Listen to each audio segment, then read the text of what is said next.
Melo está aqui no estúdio da Rádio Bandeirantes para trazer para nós as notícias do esporte. E Felipe, vou te contar, hein? Os brasileiros estrearam nesse meio de semana pela Libertadores, pela Sul-Americana, mas assim como o Palmeiras ontem, todo mundo sofreu, hein? O Verdão custou para ganhar do Sporting Cristal. Bom dia. Tudo bem, Lupato, Sabino? Bom dia para todo mundo. Olha, na Libertadores da América, a gente teve 7 brasileiros em campo nesta semana, né? E a gente teve o Palmeiras, o Flamengo e o São Paulo com vitórias, o Bahia e o Internacional que empataram e com derrotas o Fortaleza e o Botafogo, né? Do Fortaleza foi a mais dura, 3-0 em casa jogando contra o Racing. Ontem o Palmeiras jogou fora de casa contra o Sporting Cristal, lá no Peru, e estava vencendo por 1-0, e aí o time peruano empatou. Aí fez 2-1, depois mais um empate. E aí no finalzinho o Richard Rios fez o gol da vitória do Palmeiras, 3-2 pro Verdão. Vitória importante, claro, mas o Palmeiras poderia ter jogado melhor. Foi o que analisou o técnico do Verdão, Abel Ferreira. Futebol é isto, se ganhei, se perdi, 1000 emoções eu vivi. E é por isso que eu gosto de ser treinador de futebol. 3 ou 4 anos aqui atrás começámos uma Libertadores exatamente igual. Ganhámos no último minuto, jogo difícil.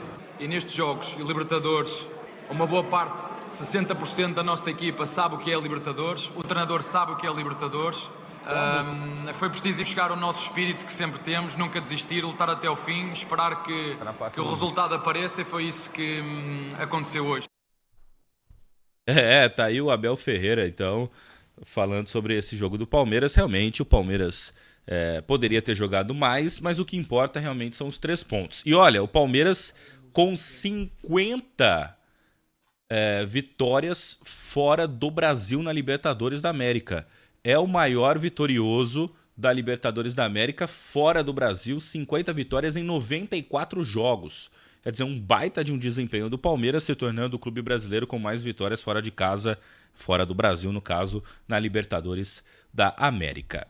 E tivemos ontem também o Flamengo, né? O Flamengo venceu. Antes da gente falar do Flamengo, Felipe, falar do caso de racismo. O Palmeiras está denunciando mais um caso de racismo no primeiro jogo da Libertadores.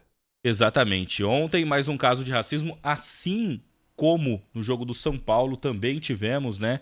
E ontem o Palmeiras presenciou um caso de racismo lá no Peru, no Estádio Nacional de Lima, e o Verdão, um torcedor do Sporting Cristal, imitou um macaco em direção a palmeirenses presentes no estádio. Isso vem acontecendo com frequência. No jogo do São Paulo, nessa semana, também contra o Talheres, tivemos ali torcedores imitando macaco para torcedores brasileiros. O Palmeiras vem se posicionando muito forte, pedindo combate ao racismo, né, contra o racismo, só que a declaração recente do presidente da Conmebol, Alejandro Domingues, pegou muito mal, né, dele fazendo a comparação do Tarzan com a Cheetah em relação à Libertadores sem os clubes brasileiros. E isso reforça de que realmente a gente tenta combater o racismo. No Brasil, é claro, também tem racismo, mas aqui a gente tenta combater. E parece que fora do país, nos clubes sul-americanos, em outros países, a gente não tem esse combate. Daqui a pouco a Conmebol vai aplicar uma multa e fica por isso mesmo. Uma multa que é menor, por exemplo, do que para a torcida de clubes brasileiros que usa sinalizador, que leva uma faixa não autorizada para o estádio. É um absurdo pensar, né?